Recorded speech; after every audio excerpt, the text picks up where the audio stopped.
sector is one of our greatest opportunities, with over 250 million students, a vast network of institutions, and probably the world's youngest workforce. Our collective future depends on how well we align learning with employability, global mobility, and industry readiness. The global landscape is transforming faster than ever as Industry 5.0, AI, and advanced digitization reshape how we live and work. We must ensure our institutions and our people stay ahead of the curve. The future belongs to those who can combat smart technology with strong human values, building an education system that is innovative, inclusive, and future-proof. It is essential that our vice chancellors and institutional leaders do not just understand AI's potential, but actively lead its responsible and strategic integration into the frameworks.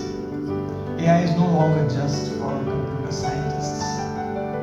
It must become part of every discipline, whether fine arts, social sciences, business, or healthcare. Globally, AI is transforming real lives and real institutions, from personalizing learning pathways, supporting visually impaired learners, and enabling dynamic assessments to help educators design more adaptive curriculum. In leadership and operations too, AI is driving smart decisions and great efficiency. A safe example comes from universities around the world where AI-powered tools have streamlined student services and routine tasks, freeing up precious time for the faculty to focus on teaching, mentoring, and research. This transformation must always be guided by a balanced, human-centric approach. We must prepare our educators and students to see AI as an enabler, never a substitute for values, creativity, and human connection that define a greater education. As India's apex chamber, ASSOCHAM has long championed this vision, bridging industry and academia, driving progressive policy, and creating platforms like Edumeet to turn ideas into action, from enabling discussions on global education mobility to advanced next generation skilling. We are deeply committed to preparing India's education framework for a changing world. I am pleased that today we also unveiled the ASSOCHAM EY Knowledge Report, offering practical insights and recommendations for institutions, policymakers, and industry leaders to strengthen India's position as a trusted global hub for education and future-ready skills. Looking ahead, the next 2 decades will define how our campuses connect with the world. India must aspire not just to send students abroad, but to become a trusted global hub for education and research, attracting talent, partnerships, and ideas from every corner of the world. We must build universities that lead cutting-edge research, nurture entrepreneurship, and forge deep collaborations across borders, so that by 2047 our classrooms are global gateways and our graduates are not just job seekers but job creators, innovators, and global citizens. Our plenary session today will tackle the questions that matter. How do we prepare our youth for global opportunities and meaningful careers? How do we enable AI as a catalyst in teaching, governance, and campus operations? How do we ensure our skilling system matches the pace and demands of Industry 5.0? The future of education must be defined by more than degrees. It must empower every learner to succeed in an AI-powered, interconnected world while staying rooted in our timeless values. Together, let us build an education and skilling ecosystem that fuels a resilient, innovative, and globally respected Vikasit Bharat. Once again, I welcome you all and look forward to the ideas, discussions and actions that will move us forward together. Thank you. Jai Hind.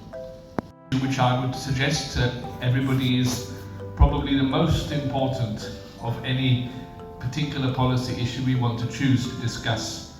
So it's my congratulations to Astrakhan for having organised this and for having organised it for the last 9 years. This probably means that next year will be an even bigger and better celebration of 10 years. And hopefully I'll still be here to be part of it. So I think my first challenge, as I say for any of these kind of events, is, what is it you want to get out of being here today? What is your objective of this meeting? And how are you going to measure the success of this annual gathering? And I really suggest that you think about that in your discussions and deliberations today, because every workshop, every conference, every round table, they're only as good as what change they bring 3, 6 months later, a year, 2 years, 5 years. So I think that's a really, really important point. As for the topic in hand, I think the previous speaker, Mr. Singh, gave me a very good introduction in his contribution. Thank you very much, sir. And I did indeed come with a speech that did address very much of where the UK is coming from in attracting talent and mobility. But actually, listening to the other speakers, from Mr. Joshi's opening, brilliant context setting of what this is all about, all the way through to, we had from Professor Shah, the challenge of attracting the best to the classrooms. Huge challenge, and definitely not unique to India. We have as much challenge with this in the UK. My son studies physics at Durham, and yet so many people that decide to even go into that education route in the UK and become physics teachers last 1, 2, 3 years because it's so hard, and they're picked off by industry and disappear. It's a real challenge, and the government, my government, have to incentivize on things like that. So it's a challenge everywhere, really important. I always love listening to Professor Roy Chowdhury. She speaks so beautifully. I could listen to her for hours, and today she spoke on a number of topics that are really close to my heart. But above all of them, let the children decide is something that is also my mantra. Some of you know I'm married to an Asian wife. My wife actually is Vietnamese, and I think Mr. Agral's talked about Vietnamese as a potential competitor for India when it comes to getting their education offer right and producing the best and achieving their potential. But, Asian wives of that generation, I'll tell you a very brief story before I get into the detail of what I want to say. It's very similar. You mentioned about everybody wanting to be a doctor, and it relates to Dr. Roy Chowdhury's, Professor Roy Chowdhury's comment about letting children decide. When you were younger, everybody did want to be a doctor in India or an engineer, and that is because their parents wanted them to be. When my son was born, in 2005, my wife said, "Oh, he's going to be a doctor." It's the first thing she said. And for the next 4 years, she only brought him doctor-related toys. And I'm serious. And I was like, you can't be like this. The boy needs to do whatever he wants to do, and he never had any interest. I used to buy him other toys. He liked cooking, so I brought him a mini kitchen, and he loved it. And she was very cross with me. And then I took him on Emirates Airbus, and he said, "Oh, I want to be a pilot." And she was furious because I said, "Yeah, that's great, you should, you can." She was so angry. She said, how can you encourage him to be a pilot? What a terrible job. You only get so high in the sky, but then where do you go? I said, no. You have to encourage the boy. I encouraged him. I said, he'll change his mind in a week. He didn't. Then I said, he'll change his mind in a year. He didn't. Then, when he was about 8, 4 years later, he wrote a poem about what he wanted to be when he grew up, and it was all about being a pilot. And he won 2nd place in the national UK poetry writing competition in the UK. Then she was very proud and told everybody he wants to be a pilot and how wonderful he is. Then when he was 11, he said, oh, Dad, I don't know how to tell Mum, but I don't want to be a pilot anymore. I want to be a CEO. I said, why do you want to be a CEO? He said, oh, Dad, you know, CEOs will earn a lot more money than pilots, and I want to be rich. I said, fine, son, if that's your wish. So he says, I've just done some research. I know I have to study economics. I said, why do you have to study economics, boy? He says, 90% of CEOs in the top 400 companies in the world have studied economics, so I have to do that. I said, fine. And he studied economics with passion until he was 80.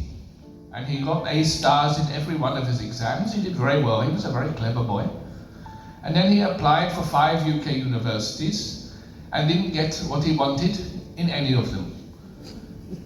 And so he went into the clearing and he got offered the chance to study physics.